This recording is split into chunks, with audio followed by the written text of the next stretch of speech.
Welcome everyone to another episode here at The Damage Report. Excited to present a big day of news to you. And we decided we're gonna have a special treat. So like every once in a while I'll mention that I'm technically writing a book or whatever. I decided as a little bit of inspiration for myself and possibly for you as well, why not get a New York Times best-selling author to join us for an episode? And that's what we have. Joining us as a full co-host for the first time on this program, author of The Black Friend, available now, Frederick Joseph. Welcome to The Damage Report. What's going on, man? How's everything? Great to have you here. Congratulations, by the way. Deeply appreciated. It was all you probably. The second I came on the show, I was like, all right, cool, thanks, John. Sort of doubt it. I think it hitting the zeitgeist at the exact right time, as well as a ton of big names encouraging people to read it. Probably more important than me, but thank you. I do appreciate that. And excited to cover the news with you. We had you on a couple weeks ago, it feels like, to talk about your book. By the way, for those who might not know about The Black Friend, give people a little rundown of what the book's all about.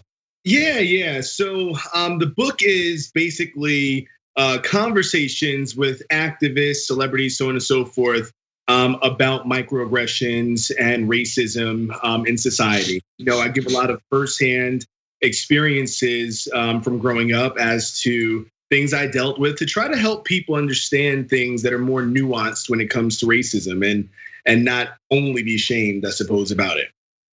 Exactly. And we had, when we talked about the initial reaction to it, and anything that's talking about racism or encouraging people to be a little bit better. A lot of people's knee-jerk reaction is to get defensive about that. We talked about some of the initial reaction.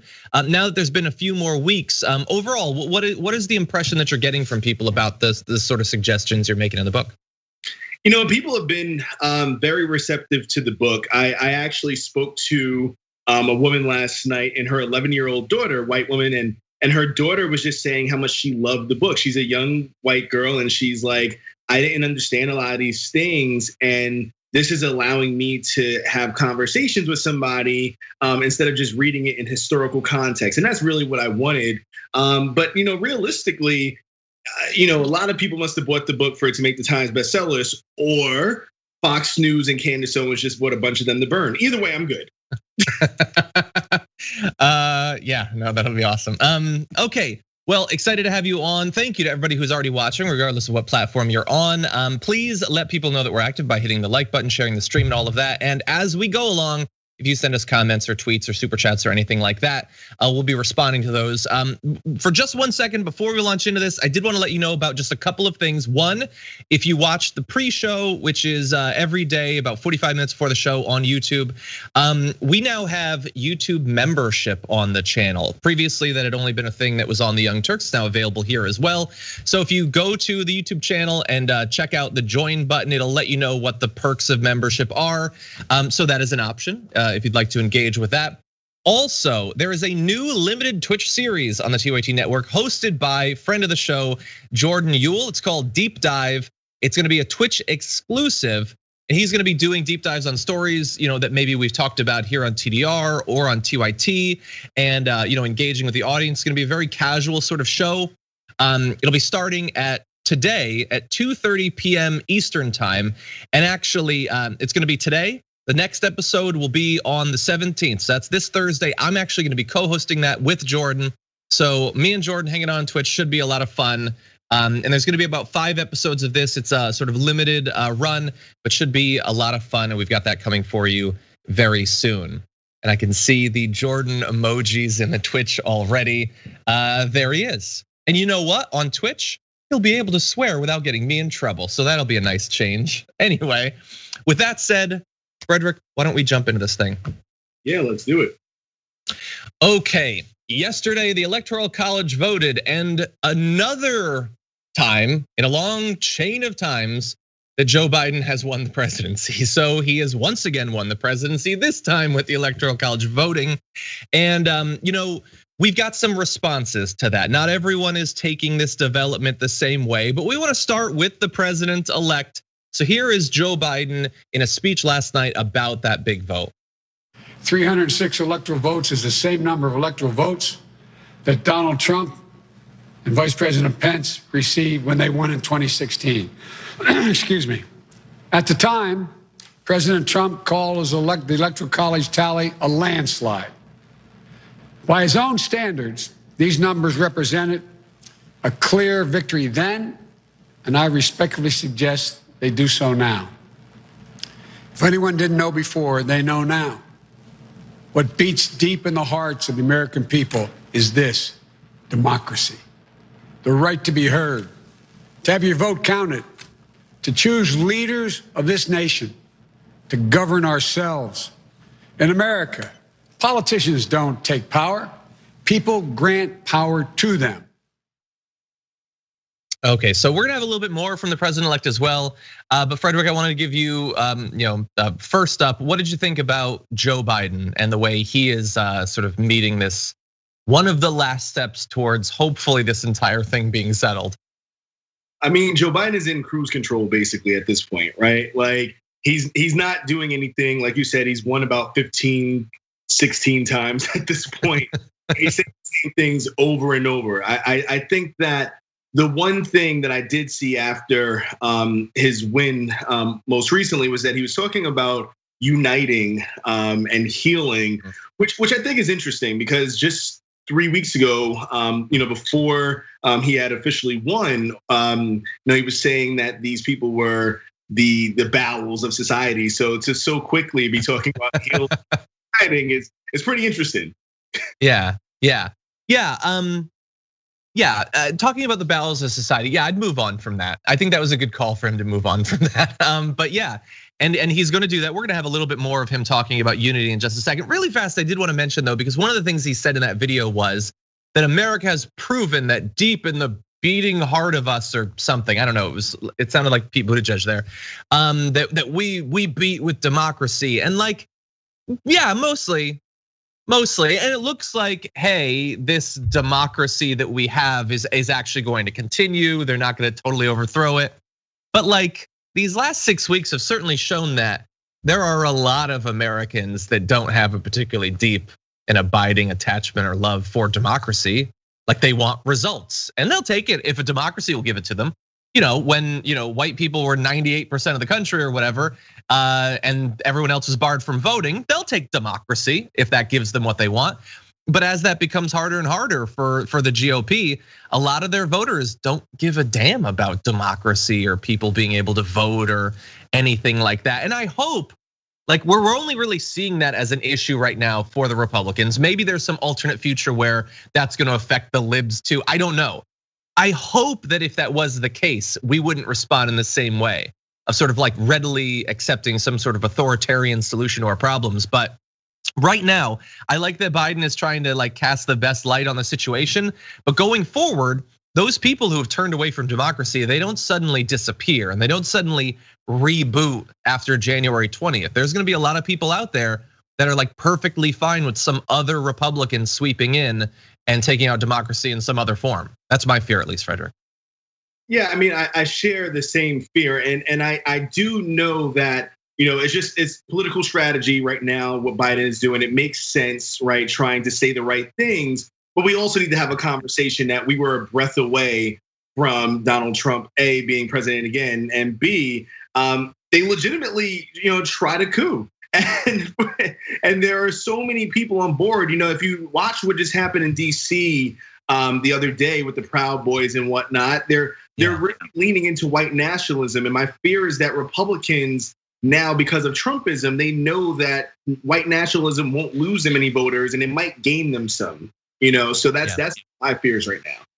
Yeah, and look, he also like. He was sort of, most of the speech was trying to move past Trump, but he did at another point say the flame of democracy was lit in this nation a long time ago, and we now know that nothing, not even a pandemic or an abuse of power, can extinguish that flame. That is sort of, that's a veiled criticism of Donald Trump, because Donald Trump was and still is trying to abuse power in a bunch of different forms. But other than that, it was mostly a sort of trying to bring us together sort of thing. So let's turn a little bit to part of that.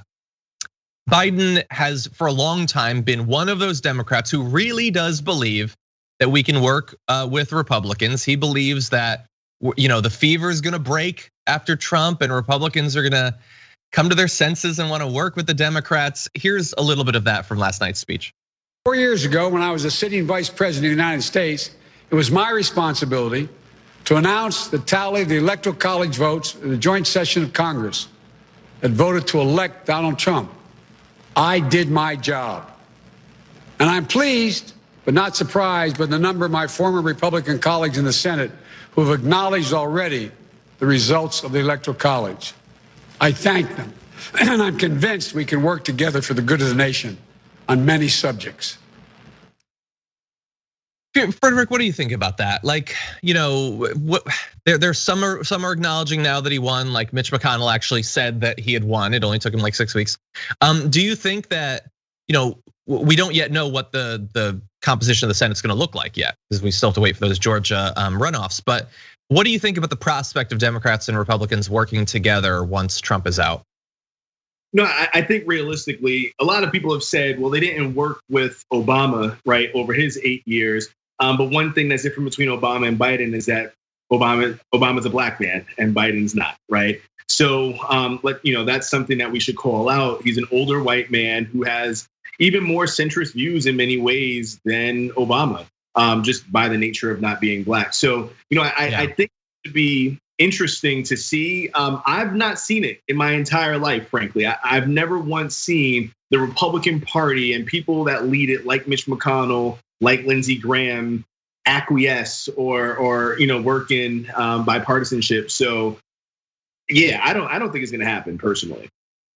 Yeah, I don't know. Like, the question for me is, if Mitch McConnell is still Senate Majority Leader when Biden comes in, is he going to let Biden confirm a Secretary of Transportation? Like, it's at that level. Like, is he going to do anything with Biden? Like, are they going to reform the immigration system? Like, that just seems to me incomprehensible. It's possible, maybe they'll find something, but honestly, like, if you're watching this, ask yourself a serious question. What would a piece of legislation have to look like for Mitch McConnell and the Republicans to want to work with Joe Biden? And is that necessarily a piece of legislation that we want to be passed? Honestly, I don't know, we'll see. I've been wrong a lot. I'm more wrong than anyone else in a job like this, and I freely admit that. I hope I'm wrong here, but I know who Mitch McConnell is, and I have a pretty good idea of who Joe Biden is, and so we'll have to see. Now, that said, while Joe Biden in that speech is sort of saying, I can work with the Republicans and all of that, that's not gonna stop a lot of Republicans, especially in the media, from claiming that that speech was something that I don't think it was. Here is Fox News anchor talking about that speech. Take a look at her spin on it. Joe Biden and his message of unity, not here, slamming President Trump for challenging the results of the election, why the president-elect might be hurting himself by attacking his predecessor. Plus, okay, like, honestly, Joe Biden, I don't think has ever given a divisive speech, at least not if the thing that's being divided is Dems from Republicans. He's given speeches that are divisive from the point of view of a leftist. He's done divisive stuff there, but he is always waiting. Like, he could reach out to the Republicans, have his hand cut off, and he'd just reach the stump farther. Like, he always is trying to unify with them, and yet for Fox News, it's never gonna be enough. I mean, the reality of it that people have to realize is that you have a media outlet based on grifting, right? And right now they're losing most of their base because their main star, Donald Trump, no longer wants people to support them. So now I think what they're doing is they're trying to be divisive so that they can get some of the Trump supporters back, right? Saying, oh, look at the system, look at Biden, they're attacking Trump. So some of those Trump supporters will come back and give viewership to Fox, but realistically, they're blowing smoke. Biden said nothing divisive in that speech. In fact, I thought that he could have been a little bit more divisive and called some things out. Yeah, I mean, look, divisive can come in a couple different forms, but I would love to see the Democrats act like they won.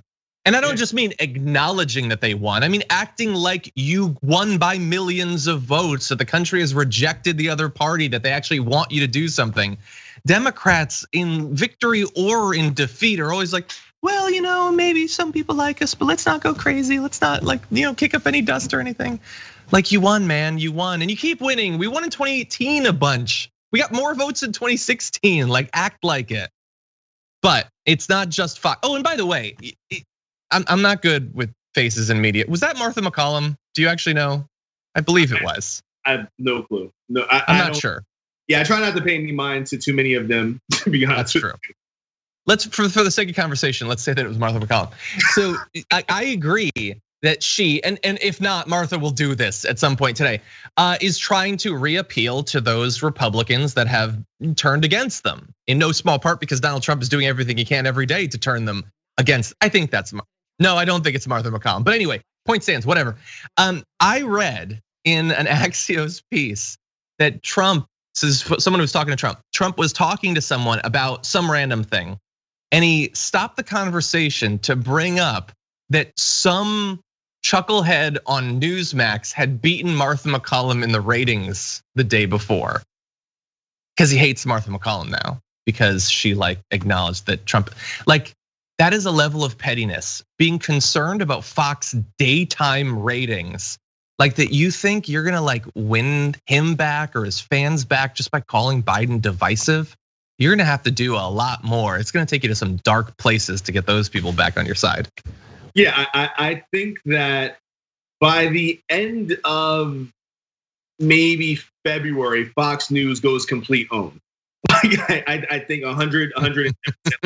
There is at this point no other way, because people are leaving, right? They're leaving in hordes, and for Fox has to go to a level that even Tucker Carlson would have to be like, which is a rare thing. Mm-hmm. I don't think Tucker Carlson has ever turned his back on any white supremacy, but yeah, and but I think that might be Sandra Smith actually. Anyway, but not important. They're not the only ones who are calling it divisive. Kayleigh McEnany tweeted, Joe Biden should not ever utter the words unprecedented assault on democracy. This was an assault on democracy, and she lists a bunch of the things they're obsessed with. This is a divisive speech. Of course, her tweet was actually considered divisive by Twitter, so it was flagged as such. But yeah, Joe Biden, he spent the entire primary trying to affiliate himself in the minds of the voters with Barack Obama as much as possible. And I think he should get ready to experience one bit of Barack Obama's life, which is spending 4 years trying to appeal to Republicans and finding out that they're gonna attack you at every turn. At least this branch of the Republican Party, I don't think they're gonna be buying it anytime soon. Which I think is a big mistake. He's gonna inherently do that, but like you said, Democrats have to start acting like they won. Right? Like they won big this election, like they won big in the midterms. But I just don't think that the party is built that way. There's this oh gosh golly thing to the Democratic Party. And sometimes, frankly, it feels as though the Republicans strategically in terms of communication and letting even when they lose, they act like they won. Right? We win and we can't act like we won. So, and that's something that I think needs to change immediately, because we're gonna have a hard 4 years with a lot of gaslighting and a lot of false narratives about this election. Yeah. That's a good point. Why don't we transition to where some of that gaslighting is gonna come from? The chief source of gas these days. After the Electoral College vote, Donald Trump apparently, he was pretty surprised by the result. This is a guy who really has convinced himself that it's all gonna come up Trumpy eventually.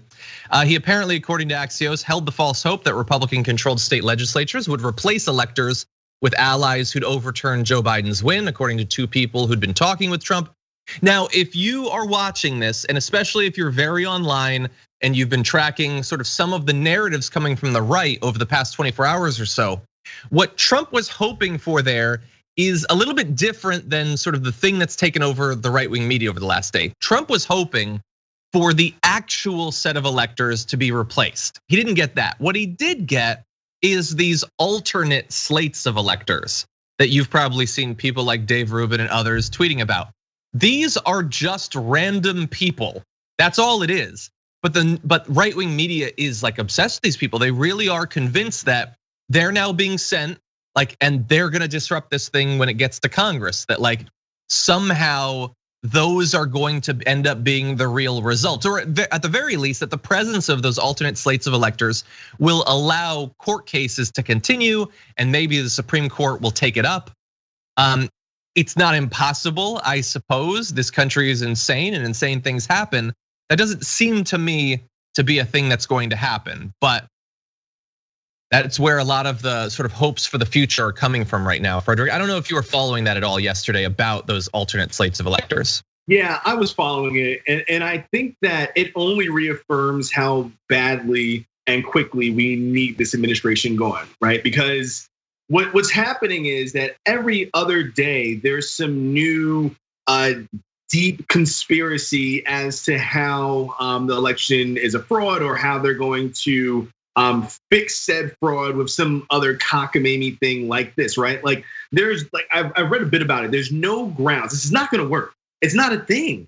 There, like you said, there are just a bunch of people, but what they're doing is, again, said with the gaslighting, they are making people further radicalized in this conspiracy about the election, and it's going to get violent. It's going to get very violent before the end of all this, in my personal opinion, because he's doubling down.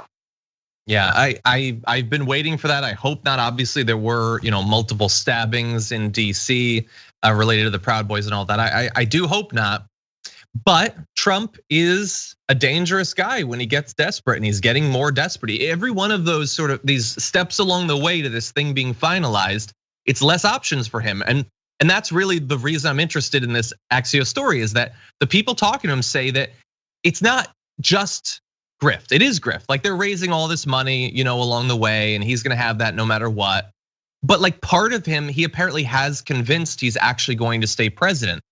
And it's taking him to extreme places. So I want to turn to how this affects how he interacts with one Republican. So I'm gonna jump ahead just a little bit. A second source says that Trump had ranted about how Governor of Arizona Ducey had been close to the late Senator John McCain of Arizona, a Trump nemesis, and how Kemp, a governor of Georgia, in Trump's views, owes him his election but gave him nothing in return. In Trump's private telling, Kemp was way down in the polls during his primary race, and Trump was bored one day in 2018, quote, "So I started tweeting an endorsement, and his support put Kemp in office," which is, like, whether that's true or not, that actually was the thing that helped Kemp that much, it's a really weird way to present to other people your interaction with politics, that you got bored one day, so you endorsed one guy over another. But anyway, that's not the most important thing here. Trump's tweets, I understand, we're sick of them, they're crazy. His retweets, though, frequently are even crazier. And so I want to jump to this last graphic. This is a tweet from Lynn Wood. Lynn Wood is technically a lawyer, and he's been running around the country doing crazy things. And he tweeted, "President Trump is a genuinely good man," which is crazy by itself, but we'll move on. "He does not really like to fire people. I bet he dislikes putting people in jail, especially Republicans. He gave Brian Kemp and Georgia Secretary of State every chance to get it right. They refused. They will soon be going to jail." Donald Trump retweeted the assertion from this madman that the Republican governor and Republican Secretary of State are going to be locked up for not overturning the results of the election. Oh, and by the way, let's just make clear what he's talking about there. Not even overturning the entire result of the election, because again, even if Trump won Georgia, he'd still lose the election. He's implying that they're gonna try to lock up elected Republicans over this thing. And that's not even really big news today, Frederick. The fact that the president is retweeting that madness. You know what I will say about Trump's time as president? It has pulled back the veil for me on just how little oversight there is on certain things, right? Like to me, I'm always like, oh yeah, there's somebody tweeting for this politician. There's somebody that's not Trump. And I'm just like, oh my God, he's really on the toilet right now, tweeting these things out, right?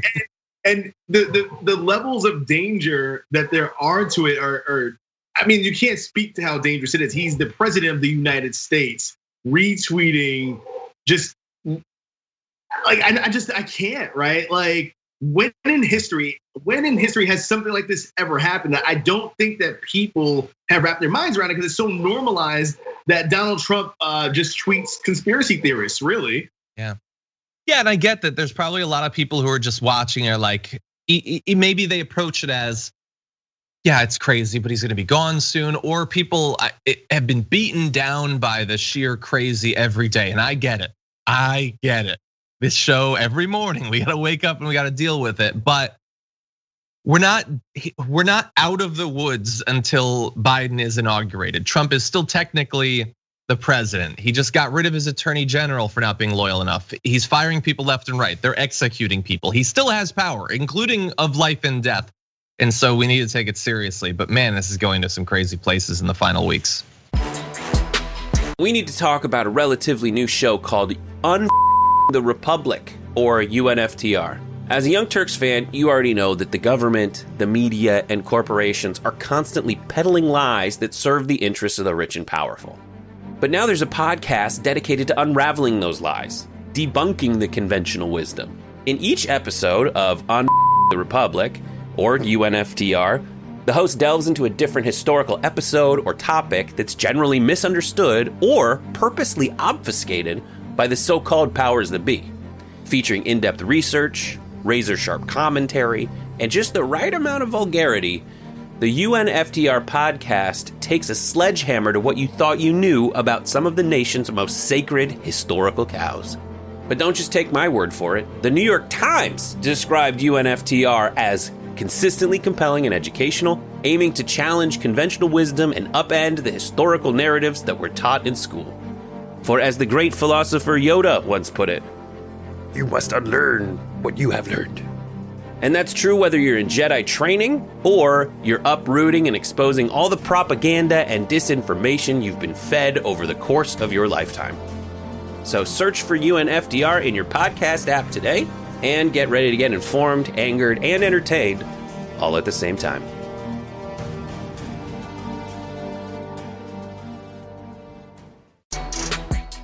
Here's a really sad, tragic story, and unfortunately one that many Americans and their families have had to deal with during this pandemic. But this has to do with an individual who works in the White House. This is Creed Bailey, who heads the White House Security Office and apparently lost part of his lower right leg, including his foot, and a toe on his left leg during a months-long battle with COVID-19. This was reported by Bloomberg earlier this week. Bailey handles White House credentials and works with the Secret Service.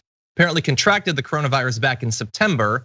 He's been hospitalized for 3 months, but is said to be recovering from his illness. Now, as many Americans have had to in the wake of their health emergencies during the pandemic, but for years before it, friends of Creed Bailey's raised more than $35,000 through a GoFundMe campaign to help pay for his rehabilitation and healthcare. But his family says that he still has staggering medical bills from a hospital stay of more than 2 months.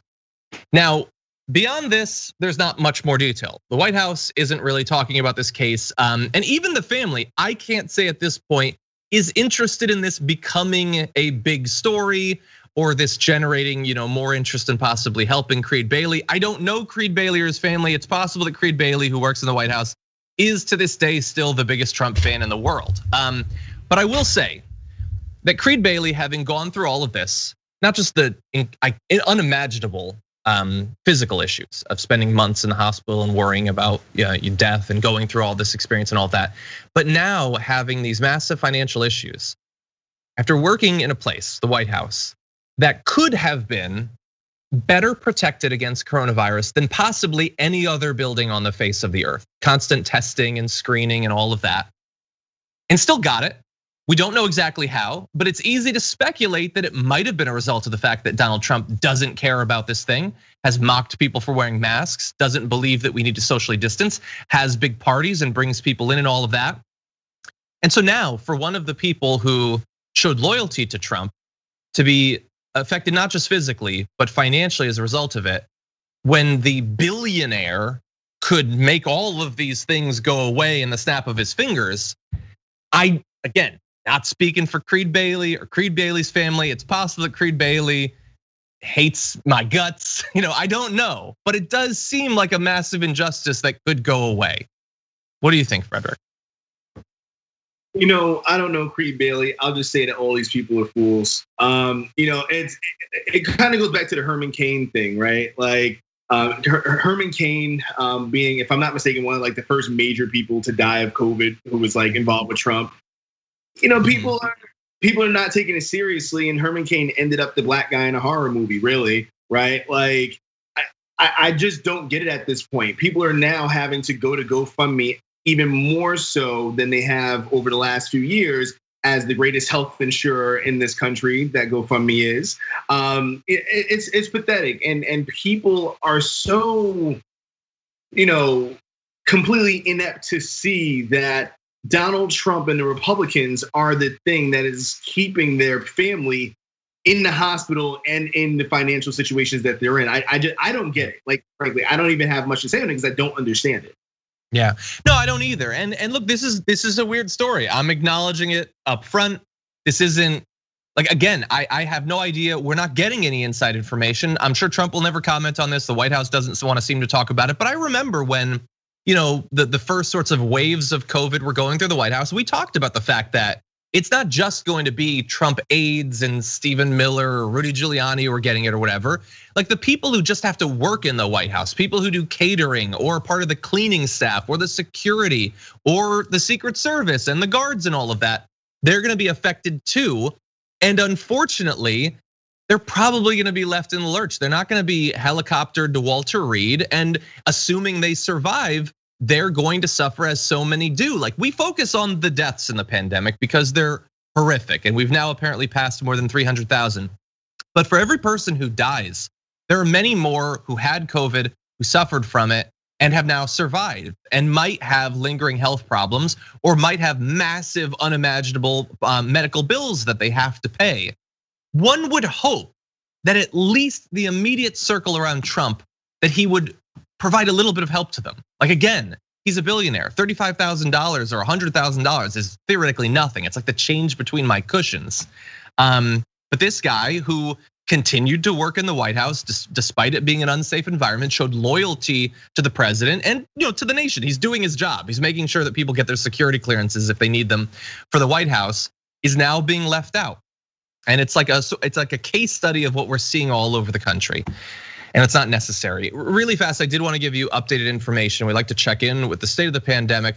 We now have over 110,000 people who are hospitalized as of yesterday. Almost 1,400 people died or were reported dead just yesterday, almost 200,000 cases. And by the way, Mondays are always the lowest numbers. So this doesn't necessarily portend good things for the rest of this week. In any event, why don't we turn now to another story of the pandemic? Hopefully he will get his help, Creed Bailey. Okay, one of the weirdest stories that I've seen during this pandemic was a story that the New York Post ran with photos talking about the New York City medic who had helped make ends meet with a racy OnlyFans side gig. Now, apparently, as you're gonna find out, this medic did not want to be profiled in this way, certainly didn't want her personal information to be given out. She was just trying to literally survive during this pandemic. And for the New York Post to do this seems like the complete opposite of what journalism is supposed to be about. Now, she is being defended. Representative Alexandria Ocasio-Cortez replied to that New York Post tweet saying, "Leave her alone. The actual scandalous headline here is medics in the United States need 2 jobs to survive." And so, like, this is being made out to be sort of like a scandalous story that's supposed to be fun or something like that. This is a person who is working. Like, these are remember, like, we spent the whole last year saying that these people are heroes and acknowledging all the risks that they're taking and all of that. To then treat one who is suffering financially in this way, in this sort of callous way, not caring about their privacy, that seems to me to be a very weird way to approach this. Yeah, I mean, the New York Post hates women. The New York Post hates people living in poverty, so on and so forth. We know this. This is not new, but this is shaming and attacking on a whole nother level, right? To do a story and take her photos and basically throw her to your millions of audience members is actually one of the most disgusting things I've ever seen in quote unquote journalism, right? And AOC's right. the issue will never be people having to do what they have to do to make money. And there's no issue also with sex work. I'm not really sure what's on her OnlyFans, but if it is aligning with sex work, that's perfectly fine as well. The issue here is that, like you said, the people that we've called heroes for the last year, the essential workers, the people who she's a healthcare provider, and we're shaming her because we don't pay her enough. We don't give her the resources to survive in a pandemic while she's helping other people. It's disgusting, and it's it's one of the worst things I've seen in a long time, especially from anybody. Exactly, and in reading about this story, I found out I would have assumed, because I am even at this late age still naive about this country, that if you're working in this sort of field, and especially in a big city like that you must get paid well. This requires advanced training, years of schooling, and all of that. But when she originally went in as an emergency medical technician in 2018, she was earning $15 per hour, where the living wage in that city is $18 per hour. She has a ton that she's gonna have to pay back after the tuition. She's now earning a little bit more, but barely more than a living wage, has family medical issues that she has to help repay. And so, like, if we're gonna have a country that is going to put people in this horrible situation where if you try to pursue a career like this that is helping people on a daily basis, you're going to potentially be in a financial hole for the rest of your life. So she takes up effectively a second job to try to make ends meet and is treated this way. Now, I want to read a comment from her. She says, at the end of the day, it doesn't affect how I treat people, talking about her OnlyFans account. What I do in my free time is my business. It has no effect on how I care for my patients. I know when I'm working, I'm a paramedic. I think I'm pretty good at my job.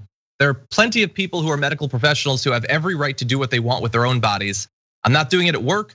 Healthcare workers aren't making a lot of money, and I'm not the only one trying to make ends meet. And I like, what a backwards country we are. You know what's wrong with having an OnlyFans account?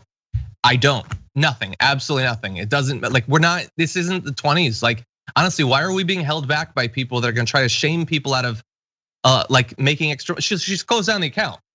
Like, hopefully she is still going to be able to survive, although God only knows what sort of lingering social issues she's gonna have as a result of this needless attention being paid by the New York Post. Well, first of all, I'm hoping that she finds some way to sue the New York Post. That's number one, because they've effectively impacted her income. Number two, we should just call it what it is. She's a woman of color. She's a woman and a person of color, right? And that's what the New York Post and many outlets do. You'd rather shame people who are on the margins as opposed to call out the systems in place. And once again, AOC stepped up with her platform, is bringing attention to the right side of things. This is disgusting.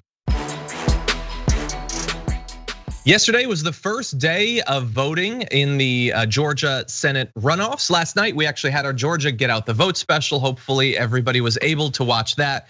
But I did want to give you a little bit of an update on how the race is going one day in.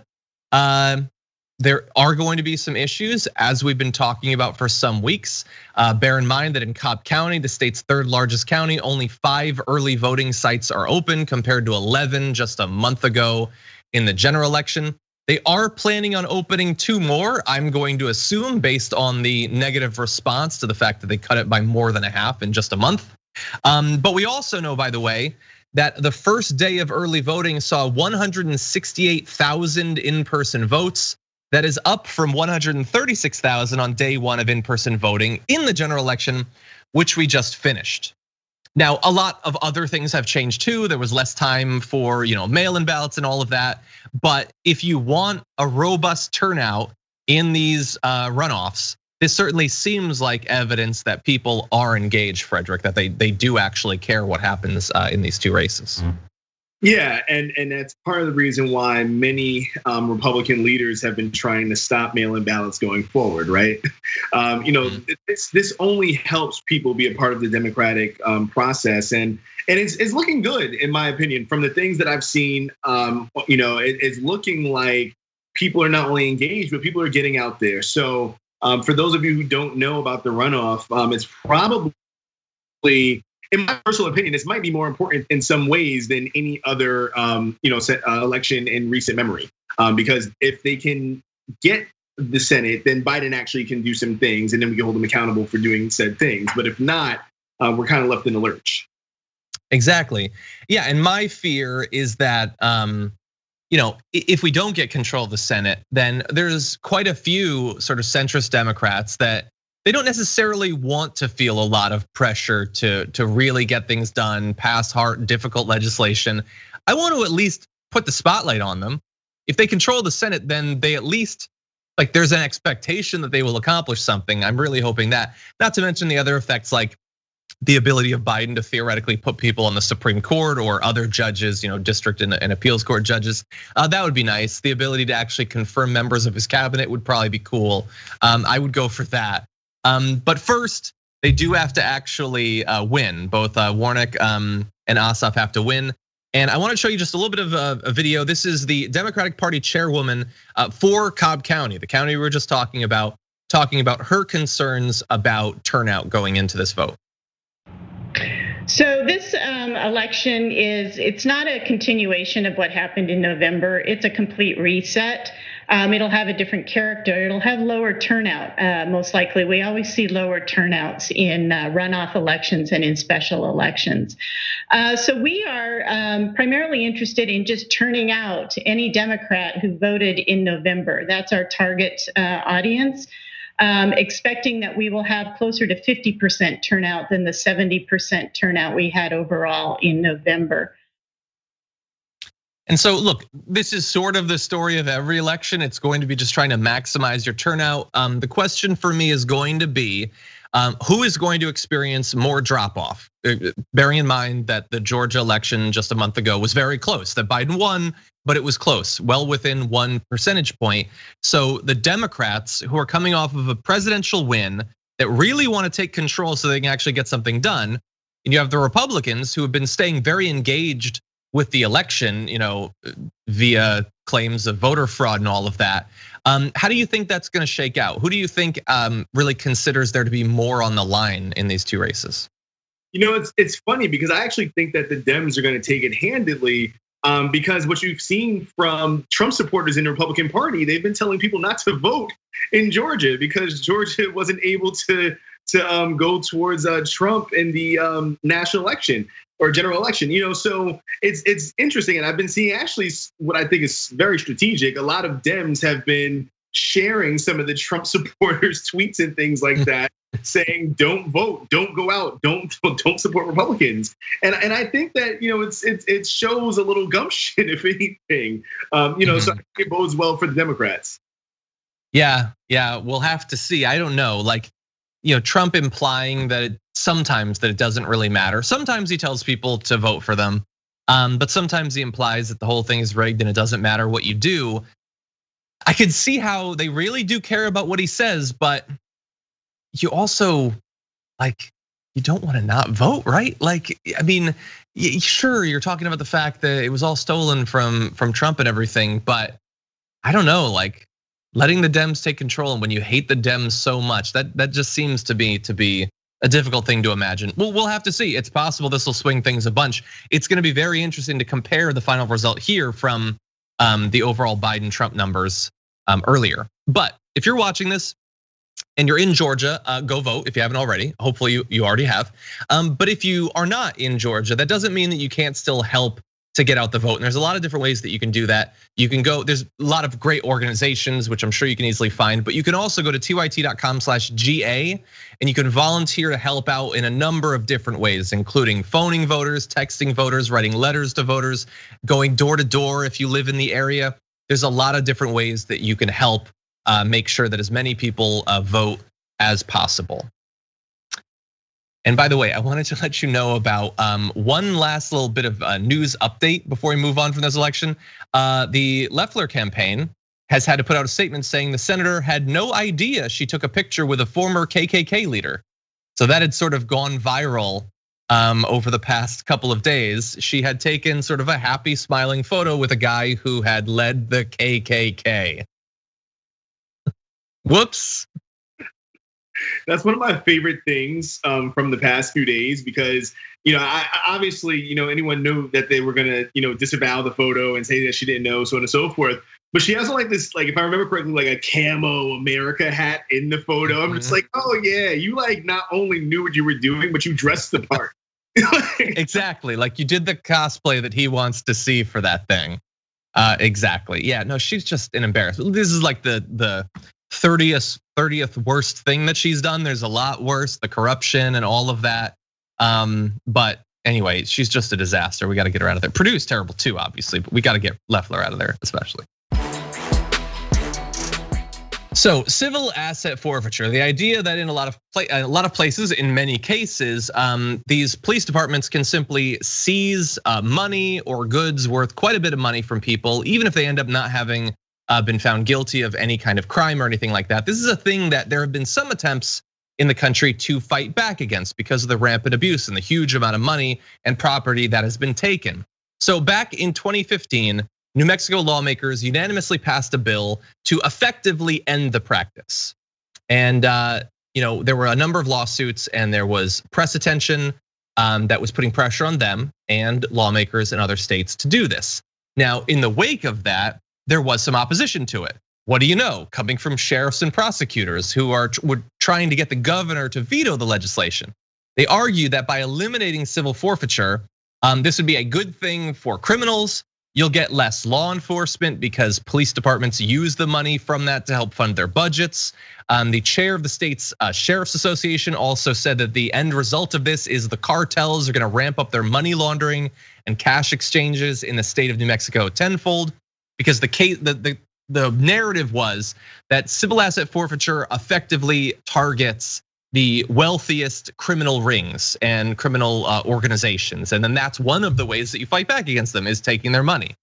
The thing is, we now have 5 years of data on this experiment of pre and post ending civil asset forfeiture. And it turns out that a lot of the arguments that were made turned out not to be true.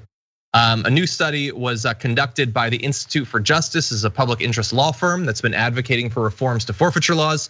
They found that there was a predicted rise in crime and drop in arrests, but that they actually have not found that. Arrest and offense rates in New Mexico remained essentially flat before and after the law went into effect. That's based on an overall examination of all crimes, as well as looking specifically at things like drug possession, drug sales, and driving under the influence. Arrest and offense rates were also consistent with trends in 2 neighboring states, Colorado and Texas. So it turns out that some of the argument that was made before this reform was made and afterward, and trying to get it reversed, did not actually come to pass, and ending this practice that doesn't necessarily end up in practice targeting these cartels and massive criminal organizations, and a lot of the times ends up just taking a few $100s or $1,000 from regular people, might be a thing that other states might want to look at. Yeah, I mean, the whole thing is frankly laughable. When you were reading it and they were arguing that this is also how police, pay for their budget, so on and so forth. That's funny. I think it's absolutely funny, because forget the data, whatever, outside of doing 5 years of research, we can see that whatever you've been doing over time has not worked, right? Like nothing has gotten better around the country in terms of police doing their job, or less crime, so on and so forth. And I'm really tired of it. And I also hope that the coming administration actually does do work towards. I would personally love to defund the police and abolish police altogether. But I do hope that they actually put in some things in terms of reform, because this is just ludicrous at this point, right? Like the idea that you're going to manipulate people with saying that these things in effect are going to help stop cartels, but all you're really doing is hurting the everyday person who's not a millionaire, a drug lord billionaire, so on and so forth. It's disgusting. Yeah, I just want to show one little bit more of information on this, and this is numbers that we've shown before. It's from 5 years ago, but back in 2015.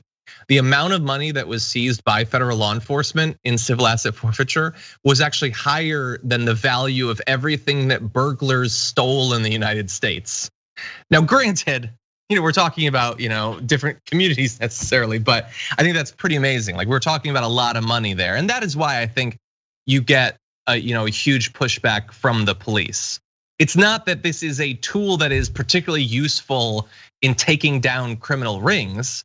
I don't think that, maybe they think it is or not. They're apparently wrong based on the data, but whether they think that or not, it is a lot of money, and they definitely don't want to lose access to, millions or potentially billions of dollars across the country. Now, that said, Frederick, thank you so much for joining us on the program and walking us through the morning of news. As we alluded to in the beginning of the show, you've got a book out, apparently doing quite well. Where can people find this? People can purchase the book anywhere. I suggest that people support local bookshops. So go to bookshop.org, and you can find me exactly where the thing says you can find me. So I appreciate you guys having me on. And if I can, I'd like to get a name next time, John. I think that's unfair. I didn't get a name. Oh, well, so the thing is, generally, when guests are on for the first time, I get a little bit of embarrassed, and I don't want to overwhelm them with too much of the very particular culture to the show. But I got to remember that you're actually more familiar with the show than most of our first-time guests. I can see people in the chat who are quickly coming up with names, including Local Dragon, thanks to your shirt, I think. Multiple people saying Local Dragon. I'm local from now on.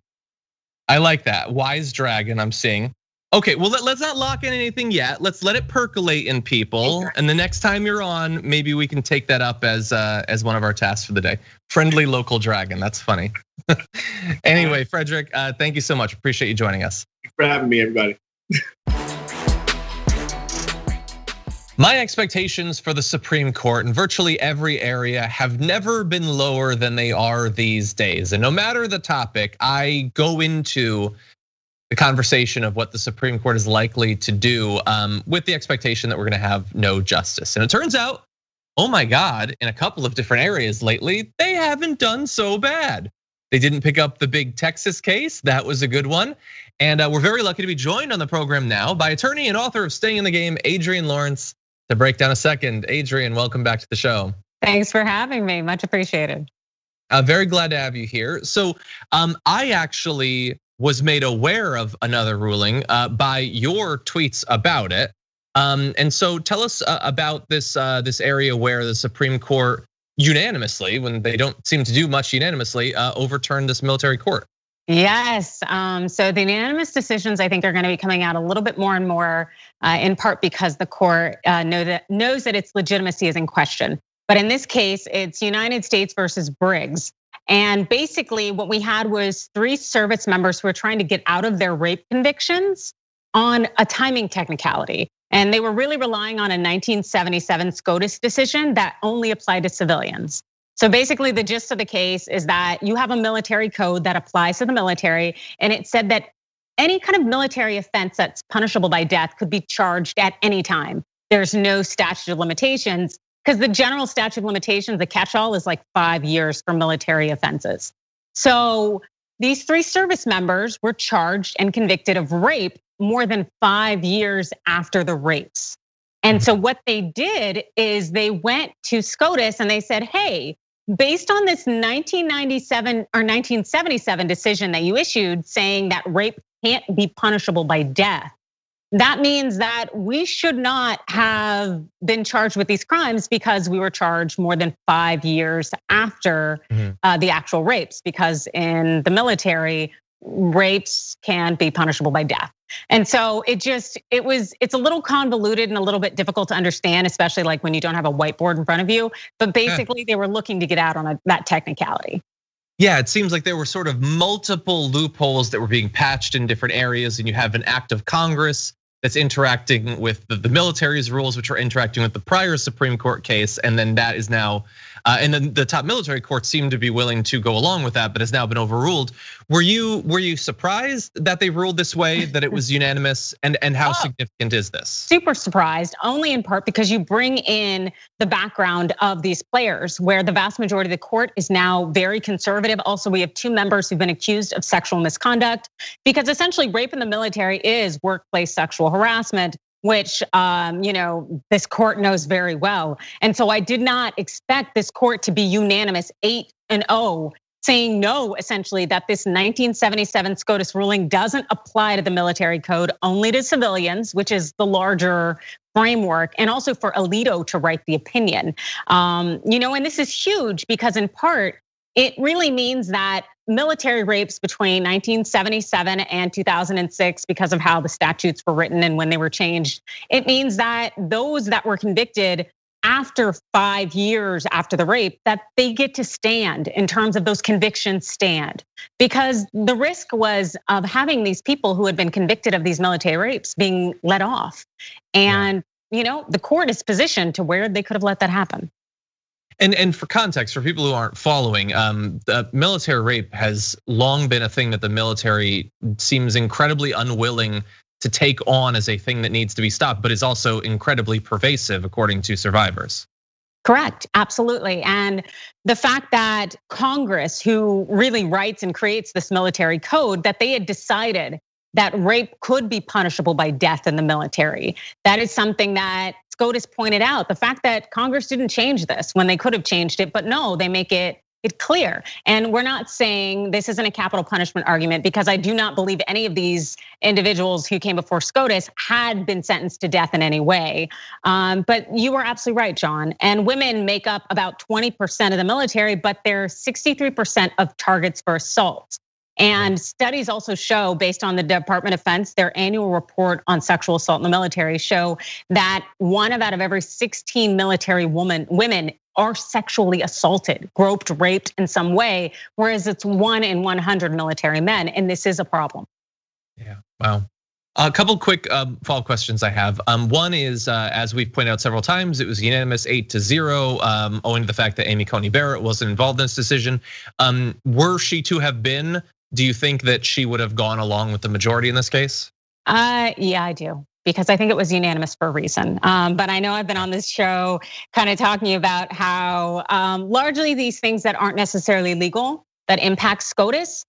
We saw it with Earl Warren's court, where he got Brown v. Board, Gideon v. Wainwright, these cases that were so and are so seminal to our civil rights. He got those all to be unanimous, and they're so powerful. And so I think Roberts, being the Chief Justice, he knows that his future and his legacy depends on certain cases and how they're ruled upon. And so he is going to lobby, and it's almost a political aspect of the courts. And so I think that in part, this is why this case was ruled to be unanimous, is that he lobbied for it. Because that's, hey, we can't take politics out of everything. And the fact is that if you know it's the right way to go, let's just go that way and do it all together. Yeah. So I do think she would have joined on. Okay, and to the general statute of limitations that you mentioned of 5 years for these military crimes, that seems short in comparison to statute of limitations in different areas of civilian law, isn't it? Yes and no. So the vast majority of statute of limitations, or I shouldn't say the vast, because I haven't done a full 50-state survey of all the types of crimes, but usually things that are civil related crimes, let's say breach of contract, we're looking at 3 years. Defamation's usually 1 year. So I'd say almost 1 to maybe 5 years max if we're looking at just civilian civil type crimes. But when we're dealing with criminal, they are usually more expansive. And the good thing is that the statutes for the military code, things that involve rape, murder, kidnapping, any kind of assault of a child, those have no statute of limitations. So they're actually broader when it comes to military activity, which is good, exactly. Okay, I was wondering about that. Okay, and then finally, sort of looking forward, you've talked about how you consider this to be both important substantively and also that it tells us something about the Supreme Court. We now have a very conservative Supreme Court, more so than we've had for many decades, and we're likely to have it for quite some time. When looking ahead to the possibility of future either sexual harassment, sexual violence related court cases that could make it to the Supreme Court, do you believe that this tells us much about how this court might approach those sorts of questions outside of a military context? Are they going to surprise us by prioritizing justice when it comes to sexual violence and harassment?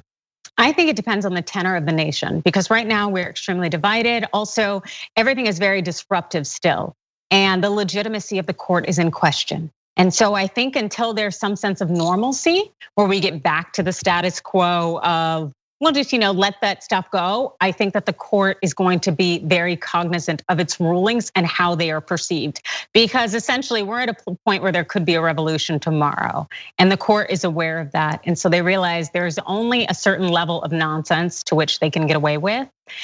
So I think it does keep that sense of conservatism in check. And so we're gonna see how things go, because they could pivot back the moment Biden is sworn in. We'll see.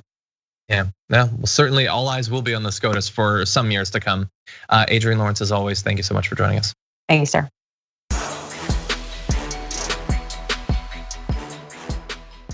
Thanks for listening to the full episode of The Damage Report. Support our work, listen ad-free, access members-only bonus content, and more by subscribing to Apple Podcasts at apple.co/TYT. I'm your host, John Adarola. I'll see you soon.